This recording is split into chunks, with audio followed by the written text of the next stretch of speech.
എല്ലാവർക്കും നമസ്കാരം. എൻ്റെ പേര് പ്രജിത്ത് എന്നാണ്. ഞാൻ തൃപ്പൂണിത്തുറയിൽ നിന്നാണ് വരുന്നത്. എൻ്റെ ജോലി എന്ന് പറഞ്ഞു കഴിഞ്ഞാൽ പെയിന്റ് അടിക്കുക, പഴയ വുഡിൻ്റെ ഒക്കെ പോളിഷ് ചെയ്യുക, അങ്ങനെയുള്ള ഒരു സാധാരണ ഒരു ജോലിക്കാരനാണ് ഞാൻ. അപ്പൊ എൻ്റെ ഒരു സുഹൃത്ത് റോയി എന്നെ വിളിച്ചിട്ട് പറഞ്ഞു, എടാ എൻ്റെ വീട്ടിൽ കുറച്ച് ഫർണിച്ചറുകൾ ഉണ്ട്, ഒന്ന് പെയിന്റ് ഒക്കെ ഒന്ന് ടച്ച് ചെയ്യണം, അതിനൊരു ഇത്തിരി പണിയുണ്ട്, നീ ഒന്ന് വരുമെന്ന് ചോദിച്ചു. അപ്പൊ ഞാനാണെങ്കിൽ പണിയില്ലാണ്ടിരിക്കുവാണ്. ഞാൻ പറഞ്ഞു വരാം, അതിനിപ്പോൾ എന്താ വരാം. ഇവനാണെങ്കിൽ എൻ്റെ ഒരു ആത്മാർത്ഥ സുഹൃത്തും കൂടിയാണ്. ഞാൻ ചെന്നു, എൻ്റെ ഒരു 2-3 പണിക്കാരൊക്കെ ആയിട്ട് ഞാൻ ഇവൻ്റെ വീട്ടിൽ ചെന്നു. ഞാൻ പണിയൊക്കെ നോക്കിയപ്പോൾ ഏകദേശം ഒരു 2 ദിവസത്തെ പണിയുള്ളൂ. ഇവനാണെങ്കിൽ എൻ്റെ ഒരു ആത്മാർത്ഥ സുഹൃത്തും കൂടി ആയതുകൊണ്ട് ഈ 2 ദിവസത്തെ പണി എന്നുള്ളത് ഞാനൊരു 4 ദിവസത്തേക്ക് ആക്കി. കാരണം എനിക്കും കൂടി ജീവിക്കണമല്ലോ.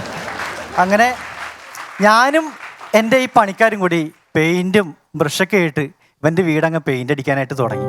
മാരിവില്ലിൻ ഗോപുരങ്ങൾ, വെണ്ണിലാവാൽ മച്ചകങ്ങൾ, മോടിക്കൂട്ടാൻ മേടസൂര്യൻ, കാവലാവാൻ മേഘരാത്രി.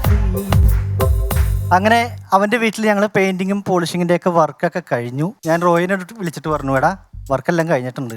അപ്പോൾ ഇവൻ്റെ വീട്ടിലൊരു പ്രായമായിട്ടുള്ള ഒരു അമ്മമ്മയുണ്ട്. അമ്മ കിടപ്പിലാണ്. അപ്പോൾ ഇവൻ എന്നോട് വന്നിട്ട് പറഞ്ഞു, എടാ എൻ്റെ ഒരു അമ്മമ്മയുണ്ട്, അമ്മക്ക് ഒരു പഴയ അമ്മയുടെയൊക്കെ ഒരു പഴയൊരു പെട്ടി ഉണ്ടാവില്ല ഈ മരത്തിൻ്റെ ഒക്കെ, അത് തന്നെ ട്രങ്ക് പെട്ടിയത് തന്നെ, അത് തുണിയൊക്കെ ഇട്ട് വെക്കുന്നത്, അതൊന്ന് പോളിഷ് ചെയ്ത് തന്നെ. അത് കുറച്ച് നാളായിട്ട് തട്ടിൻ്റെ മേളിൽ കിടക്കണേണ്. അമ്മമ്മ പോലും ആ പെട്ടിയുടെ കാര്യം മറന്നുപോയി. അമ്മക്കൊരു സർപ്രൈസ് കൊടുക്കാമല്ലോ, അപ്പോൾ അതൊന്ന് നീ പോളിഷ് ചെയ്തിട്ട് നീ പൊക്കോന്ന് പറഞ്ഞു. ഞാൻ പറഞ്ഞു ഓക്കെ, നീ എടുത്തിട്ട് വരൂ. ഞാൻ പോളിഷ് ചെയ്തു, നല്ല പോളിഷൊക്കെ അടിച്ച് നല്ല സൂപ്പർ ആക്കിയപ്പോഴത്തേക്കും ഭയങ്കര ഹാപ്പിയായി. ഇവൻ പറഞ്ഞു, ഞാൻ അമ്മമ്മയുടെ അടുത്തൊന്ന് പോയി പറഞ്ഞിട്ട് വരാം എന്ന് പറഞ്ഞു. ഞാൻ അകത്തോട്ട് നല്ല തുള്ളിച്ചാടി അകത്തോട്ട് പോയി. അമ്മയാണെങ്കിൽ കിടന്ന് ഉറങ്ങണമായിരുന്നു. അമ്മേനെ തട്ടി വിളിച്ചു, അമ്മേ എന്നിട്ടേ, അമ്മേ എന്നിട്ടേ. അമ്മ എന്നാ മോനെ, അമ്മമ്മക്ക് കോൾ അടിച്ചല്ലോ, എന്നാ റോയി, അമ്മക്ക് പുതിയൊരു പെട്ടി അവിടെ അടിച്ചു വെച്ചിട്ടുണ്ടെന്ന്.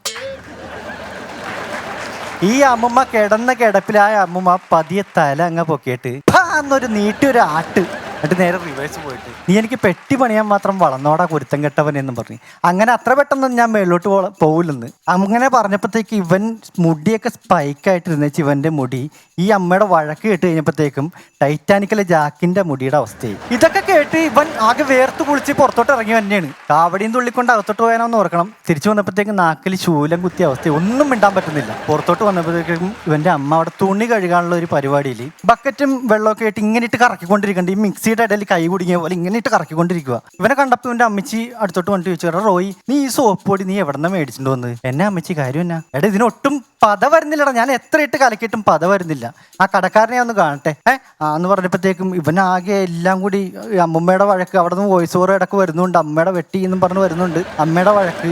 ഇവന് ആകെ പ്രാന്തായിട്ട്, അമ്മേ അമ്മക്ക് എന്തെങ്കിലും പറയാനുണ്ടെങ്കിൽ അപ്പച്ചന് ഇരിപ്പുണ്ട്, അപ്പച്ചനോട് പറഞ്ഞു ഞാൻ പോണേന്ന് പറഞ്ഞു.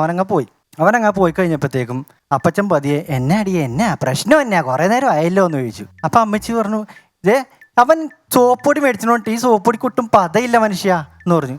പതയില്ലേ, എന്നാൽ നീ ആ സോപ്പൊടിയുടെ ആ പാക്കറ്റിങ് എടുത്തിട്ടുണ്ടോ ഞാൻ നോക്കട്ടെ എന്ന് പറഞ്ഞു. അപ്പം അമ്മച്ചി പോയിട്ട് പാക്കറ്റിങ് എടുത്തുകൊണ്ട് വന്നു അപ്പച്ചൻ്റെ കൊടുത്തു. അപ്പച്ചൻ ഇങ്ങനെ പാക്കറ്റ് ഇട്ട് നോക്കിയിട്ട് അമ്മച്ചീനെ ഇങ്ങനെ കണ്ണട ഇങ്ങനെ താത്തിയിട്ട് അമ്മച്ചീനെ നോക്കിയിട്ട് ഒരു ചിരിച്ചിട്ട് അമ്മച്ചി, അപ്പം എന്നാ ചിരിക്കണേ, എന്നാ പുട്ടിൻ്റെ പൊടിയെടുത്ത് കലക്കിയിട്ട് പത വരുന്നില്ല എന്ന് പറഞ്ഞിട്ട് വല്ല കാര്യമുണ്ടോ എന്ന്. അങ്ങനെ പിറ്റേ ദിവസം ഞങ്ങളുടെ ഒരു സുഹൃത്തിൻ്റെ ഒരു കല്യാണത്തിന് പോവുകയാണ് ഞങ്ങൾ. കല്യാണത്തിന് പോയി കഴിഞ്ഞപ്പോൾ അത് മൂവാറ്റുപുഴ ഭാഗത്താണ് ആ കല്യാണം. റബ്ബർ തോട്ടവും വീടുകളൊക്കെ കുറവാണ്, കടകൾ കുറവാണ്.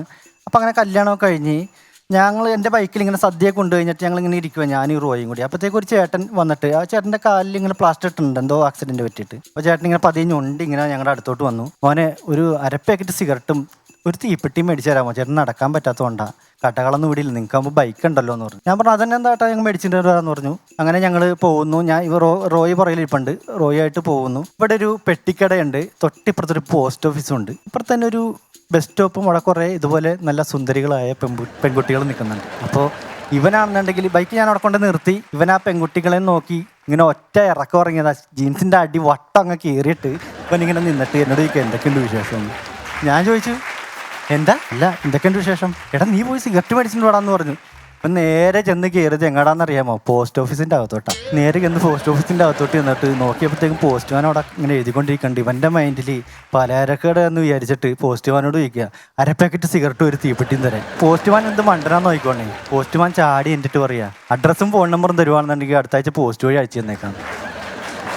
ഇതൊക്കെ കഴിഞ്ഞ് ഞാൻ ഇവനും കൂടി റോട്ടിൽ ഇങ്ങനെ ഇരിക്കുമ്പോഴത്തേക്ക് ഇവന് ചെറിയൊരു പെണ്ണോട് ഒരു ഇഷ്ടമുണ്ട്. അപ്പം എന്നോട് പറഞ്ഞിട്ട് പറഞ്ഞു, എടാ എനിക്കൊരു പെൺകൊച്ചിനെ ഒരു ചെറിയ ഇഷ്ടമുണ്ട്, അപ്പം അതിനൊന്ന് എങ്ങനെയെങ്കിലും ഒന്ന്. ഞാൻ വെച്ചാൽ അതിനെന്താ കുഴപ്പമില്ല, അതൊരു ഫർണിച്ചർ വർക്ക്ഷോപ്പിലാണ്. ഫർണിച്ചർ വർക്ക്ഷോപ്പിലാണെങ്കിൽ ഞാൻ പൊളിക്കും, ഫർണിച്ചറിനെ കുറിച്ച് എനിക്ക് എല്ലാം അറിയാമല്ലെന്ന് ഞാൻ പറഞ്ഞു. എന്നാൽ വാ നമുക്കൊന്ന് ജസ്റ്റ് ഒന്ന് പോയിട്ട് വരാമെന്ന് പറഞ്ഞു.